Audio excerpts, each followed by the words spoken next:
Video शुरू करने से पहले मैं आप सभी को एक खास बात बताना चाहता हूँ। इस वीडियो को पूरा वॉच करना, वरना इस वीडियो को देखने का कोई मतलब नहीं रह जाएगा, क्योंकि आधा अधूरा ज्ञान बहुत ही खतरनाक होता है। मैं इस वीडियो को पूरा देखने के लिए इसलिए बोल रहा हूँ ताकि आपको एक्चुअल चीज मिल सके जिस लिए आप क्लिक किए हो, न कि खुद का व्यूज बढ़ाने के लिए जो देखकर आप आए हो। वीडियो के अंदर वही मिलेगा, बशर्ते आपको वीडियो पूरा देखना होगा, क्योंकि 10 वीडियो देखने से अच्छा है एक ही वीडियो देखो। मगर लास्ट तक चलो, वीडियो को शुरू करते हैं।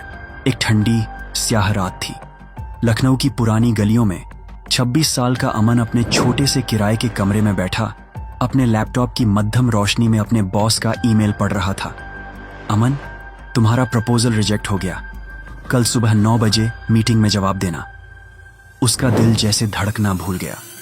उसने रात दिन एक करके वो प्रपोजल तैयार किया था, फिर ये नाकामी क्यों?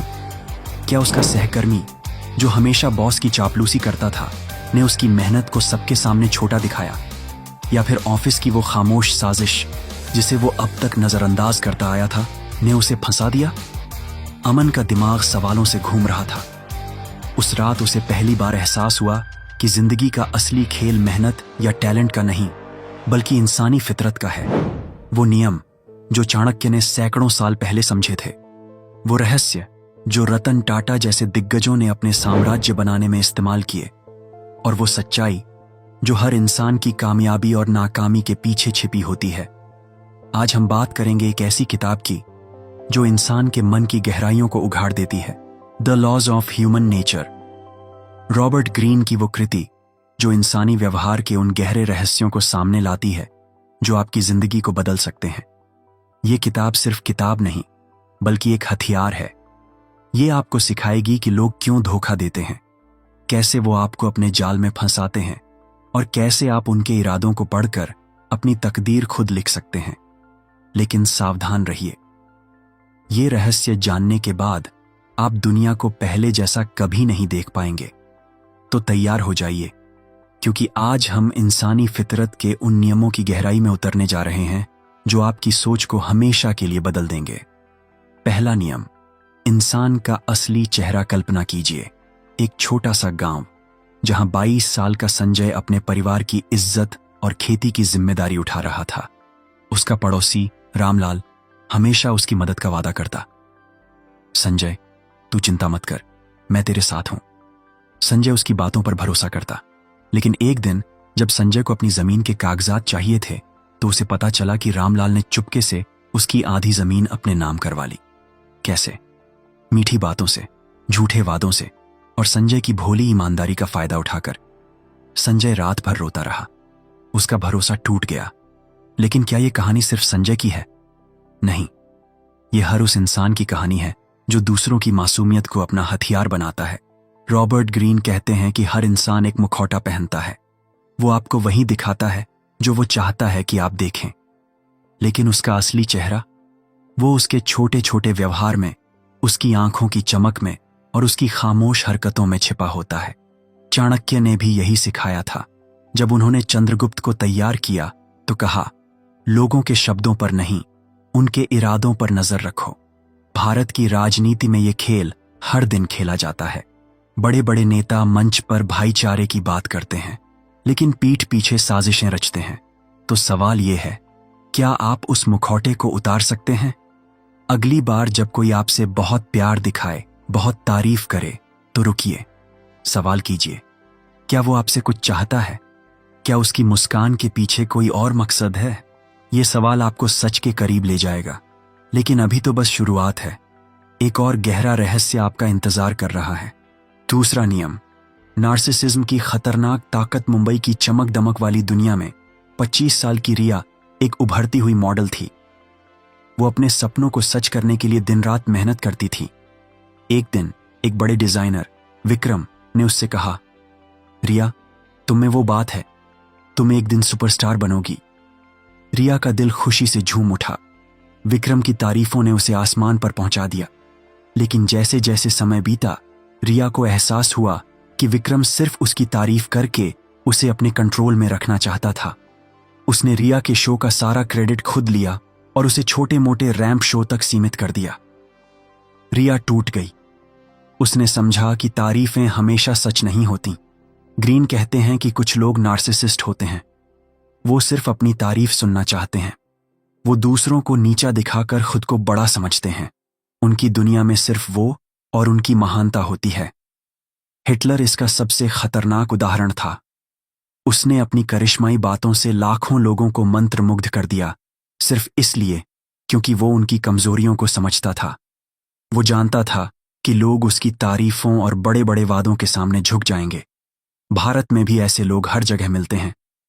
ऑफिस में वो बॉस जो सिर्फ अपनी तारीफ सुनना चाहता है, वो दोस्त जो हमेशा अपनी कहानियां सुनाता है लेकिन आपकी बातों को अनसुना कर देता है।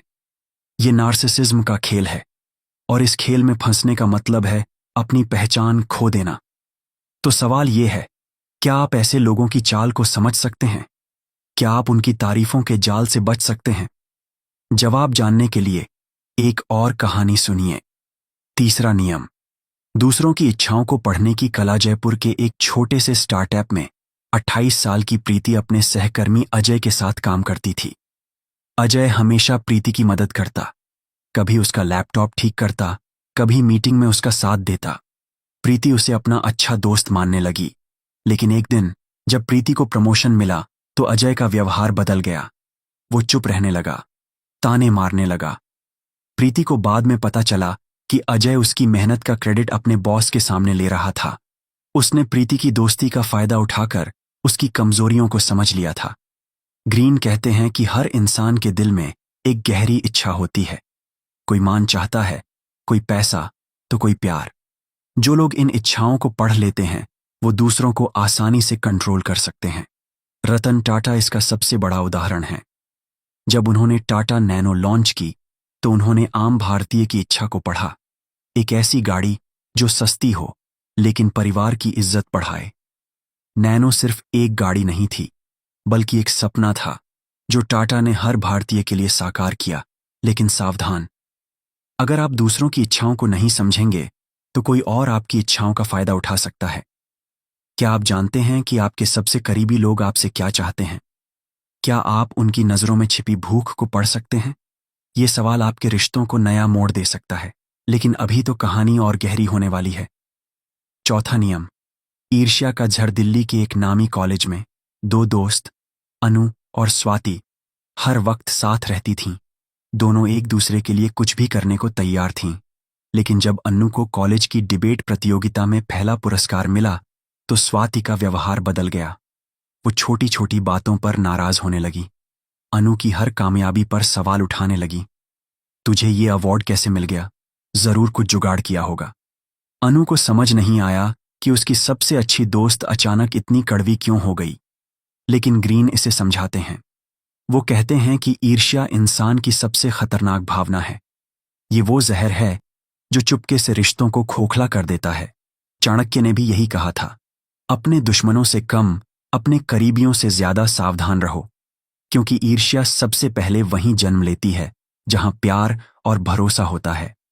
2008 में जब भारत का स्टॉक मार्केट क्रैश हुआ तो कई बड़े बिजनेसमैन एक दूसरे की कामयाबी से जलने लगे। कुछ ने अपने पार्टनर्स को धोखा दिया सिर्फ इसलिए क्योंकि वो उनकी तरक्की बर्दाश्त नहीं कर पाए। तो सवाल ये है, क्या आपने कभी किसी की कामयाबी पर जलन महसूस की या किसी ने आपकी तरक्की पर सवाल उठाए? ये ईर्ष्या का खेल है और इस खेल को जीतने का सिर्फ एक तरीका है। वो तरीका क्या है? अभी थोड़ा और इंतजार कीजिए। पांचवा नियम। प्रभाव डालने की कला। क्या आपने कभी सोचा कि कुछ लोग बिना कुछ कहे ही सबको अपनी ओर खींच लेते हैं? अब्दुल कलाम को ही लीजिए। वो सिर्फ एक वैज्ञानिक नहीं थे बल्कि एक ऐसी शख्सियत थे जिनकी सादगी और विचारों ने करोड़ों भारतीयों को प्रेरित किया।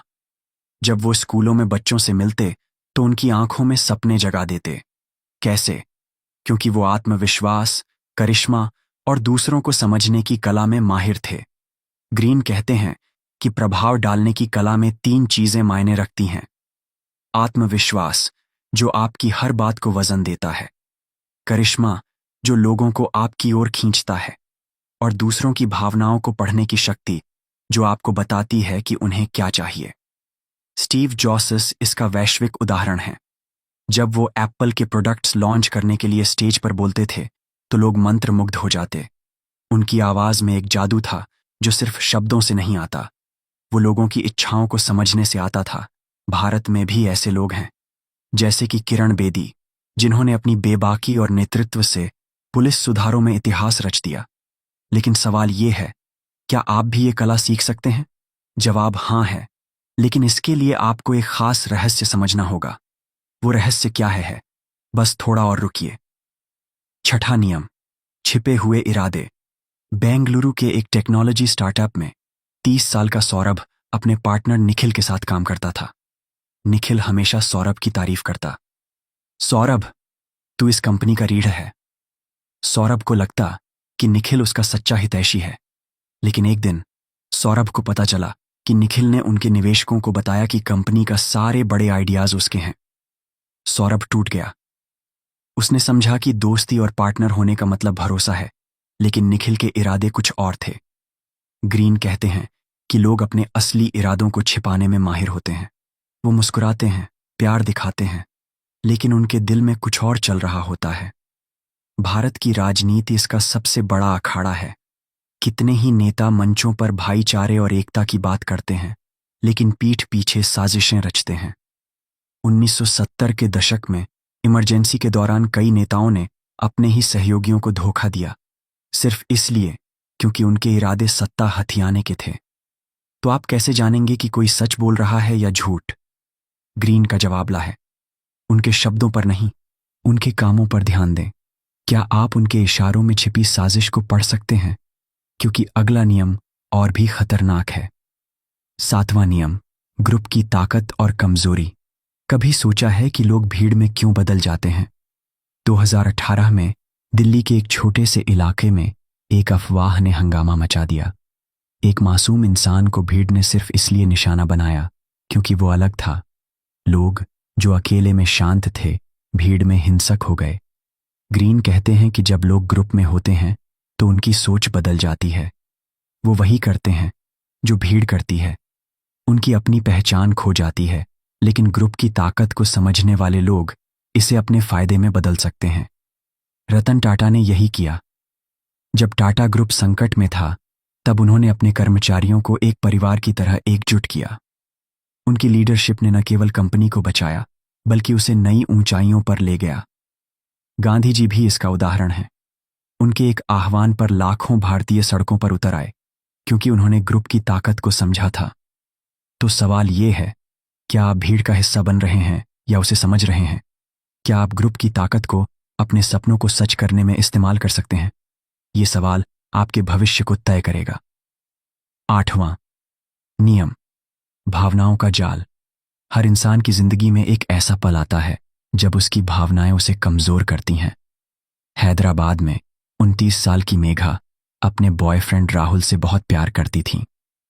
राहुल हमेशा उससे वादा करता कि वो उससे शादी करेगा, लेकिन जब मेघा ने उससे अपने करियर के लिए समय मांगा तो राहुल ने उसे इमोशनली ब्लैकमेल करना शुरू कर दिया। अगर तू मुझसे प्यार करती होती तो अपने जॉब को मेरे ऊपर तरजीह न देती। मेघा फंस गई। उसने अपनी भावनाओं के चलते अपने सपनों को दांव पर लगा दिया। ग्रीन कहते हैं कि भावनाएं इंसान की सबसे बड़ी ताकत और कमजोरी दोनों हैं।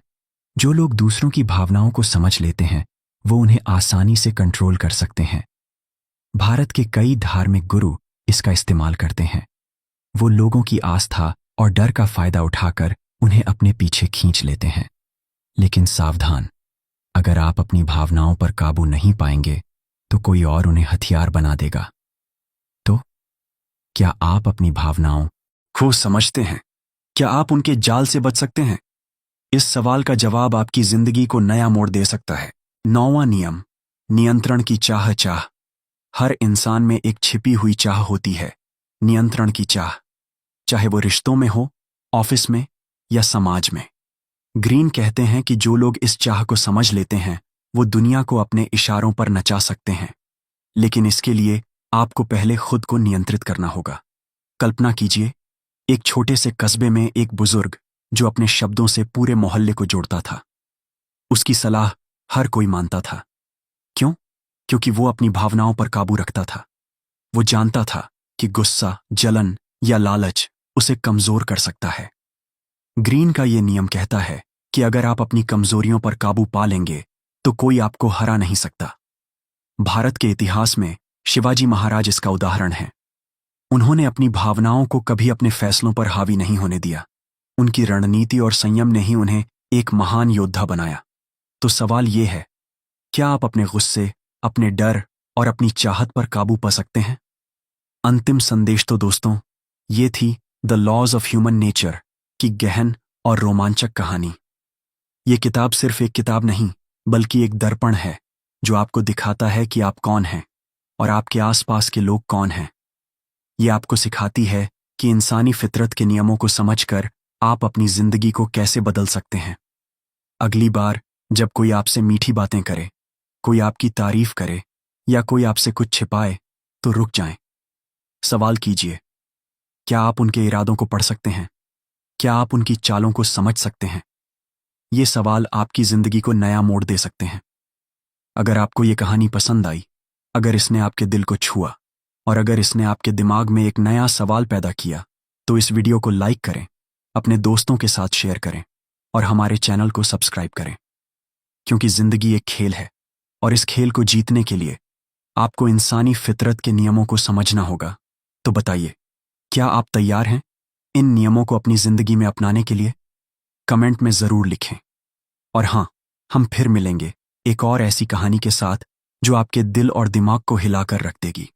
तब तक अपने आप को समझते रहिए और दुनिया को पढ़ते रहिए। नमस्ते।